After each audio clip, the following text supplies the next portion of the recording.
Не всякое безумие рождается в душе, некоторые ужасы падают с небес, и разум лишь трескается, пытаясь их осмыслить. Я видел существо, что не знает слов цель и жалость, ибо оно явилось не из нашего мира. Сядьте ближе к огню и послушайте меня. Это не та история, которую любят рассказывать дважды. Я передам ее так, как слышал сам, от тех, кто видел слишком много, и потому говорили шепотом, даже днем. Его часто называют лунный коготь. Это имя удобное, почти ласковое. Зверолюди же шепчут иные имена. Сын Морслиба, безумный принц, дитя беременного шара. Но ни одно имя не передает его сути, ибо лунный коготь не был рожден, а был выброшен из бледного чрева хаотической луны Морслиб, когда она была наиболее раздутой. Хотя на первый взгляд его можно принять за особенно отвратительного зверочеловека, лунный коготь не принадлежит миру смертных, ибо лунный коготь совершенно и безвозвратно безумен. Его действия столь же случайны, сколь и смертоносны. Эта тварь не из нашего мира. В ту ночь Ехемни-Снахта Морслиб висела низко, непростительно близко, не как луна, а как опухоль на небе.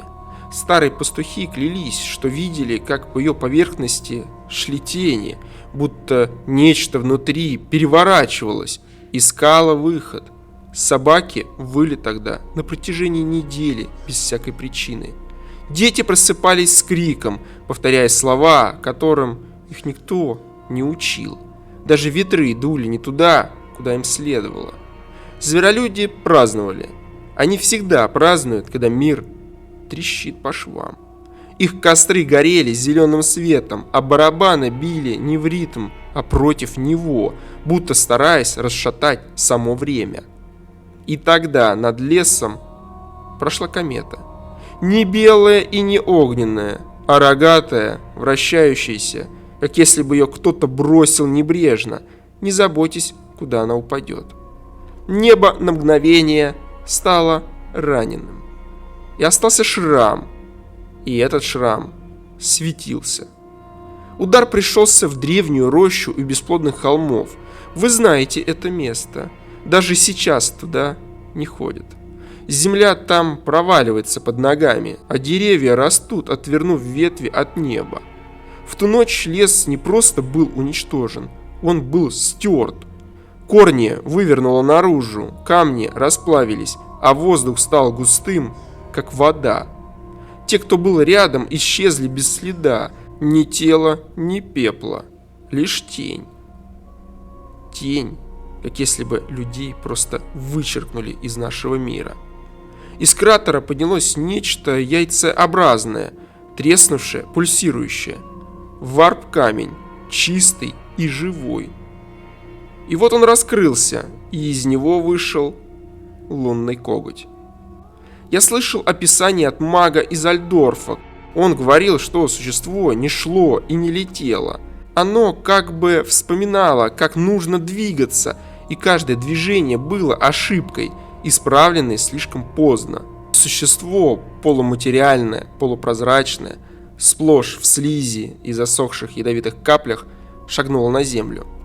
Оно не походило на ничего, что встречалось ранее. Это была смесь зверя и чего-то антропоидного, и сразу же, и это важно, его форма начинала изменяться, как будто сама реальность пыталась избавиться от него, отторгнуть. А он упирался. У него были козлиные глаза, что светились тусклым, пробивающим изнутри светом. Шерсть блестящая, но липкая, словно покрытая ночной росой, смешанная с нефтью. На его теле зияли швы, подобные коре старых деревьев, и откуда-то торчали куски лунного камня, холодные, колкие, с прозрачными прожилками варпа. Когда он двигался, звук, что шел с ним, был не столько зовом, сколько сотрясением пространства. Колебания, будто струну мира дернули пальцем. Добавлю то, чего вы, может быть, не найдете в сухих летописях. Лунный коготь источает запах, не поддающийся привычным категориям. Это смесь морской гнили, старого металла и цветущего ночного яда. Запах, который словно ползет по коже и втирается в мысли. Он излучает феромоны кошмара. Живые существа в радиусе его шага начинают видеть ужасы, которые становятся реальностью на несколько сердечных ударов. Звери с человеческими лицами, дети с раздвоенными языками, звезды, падающие как дождь. Эти видения не всегда смертельны, но они точат рассудок. Глоток за глотком, как вода, которая постепенно растворяет бумагу. Это существо выше человеческого роста, худое и изломанное, будто кто-то скрутил его из кожи и остатков меха. Глаза, два вертикальных овала, излучают мутный зеленый свет, в них пляшут инопланетные отражения. На голове гребни и рога, но не симметричные, как у нормальных тварей. Они извиваются, как корни, и иногда из их трещин капает светящийся ихор. Руки длинные, неестественно длинные, с пальцами, изогнутыми в форме серпов. Знаете, ни одна картина не может передать его внешность, так как мы своим разумом не можем постичь того, чего не может существовать в нашем мире. Даже среди зверолюдов лунный коготь был странным. Он говорил не словами, а потоками гортанных, фантасмагорических звуков. Язык, который, казалось, был зеркальным отражением человеческого, но искажен до абсурда. Те, кто слышал его впоследствии, теряли рассудок. Их мысли превращались в бесконечные циклы, словно они навсегда застряли в зеркальном лабиринте чужого разума.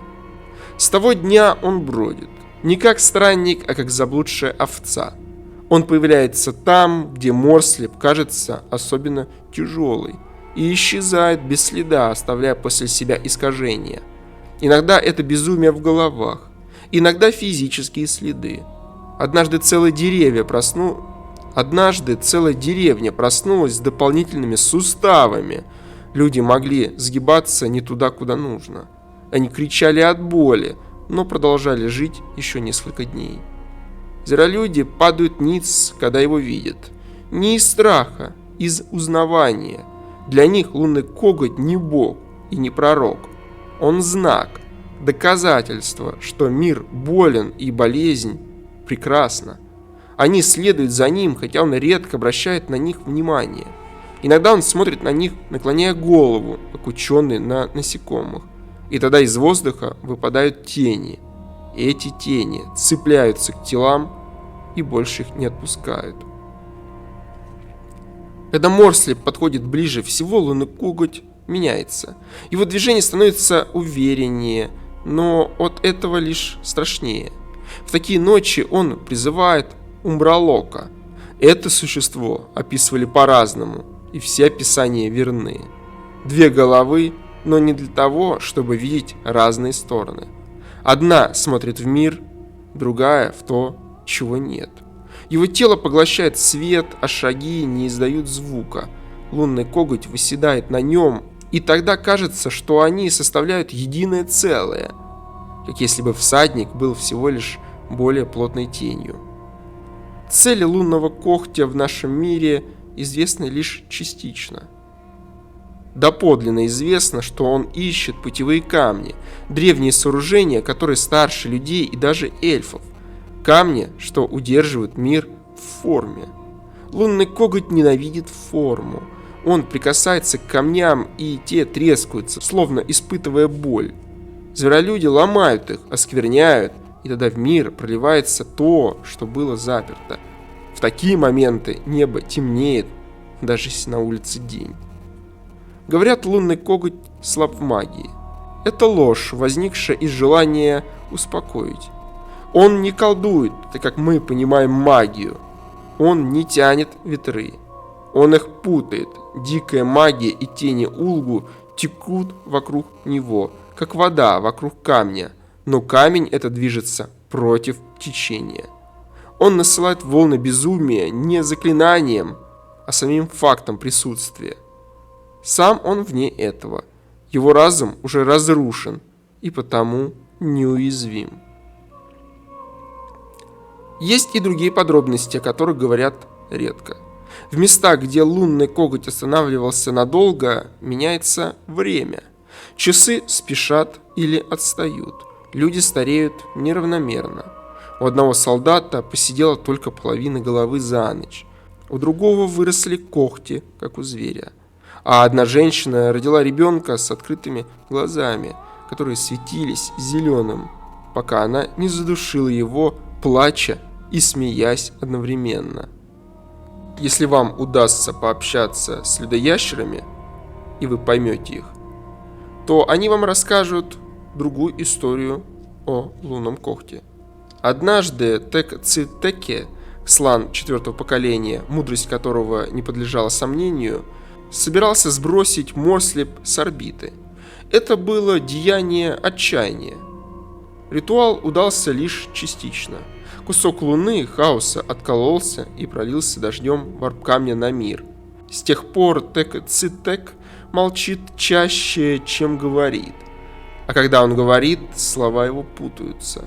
Он бормочет что-то о ребенке Луны, выпущенном на свободу, о месте, которое не имеет цели. Есть версия, что лунный коготь знает о Тек-Ци-Теке. Не разумом, а инстинктом, как боль знает иглу. И в редкие ночи, когда Морслип скрыт облаками, лунный коготь поднимает голову и издает звук, от которого трескается лед на реках.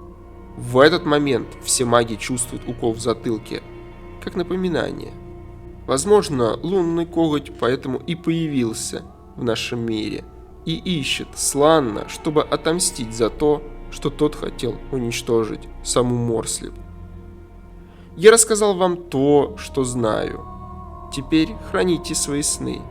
И если вам вдруг приснится козлиное лицо, что смотрит на вас из луны, помните, вы не одиноки в своих страхах.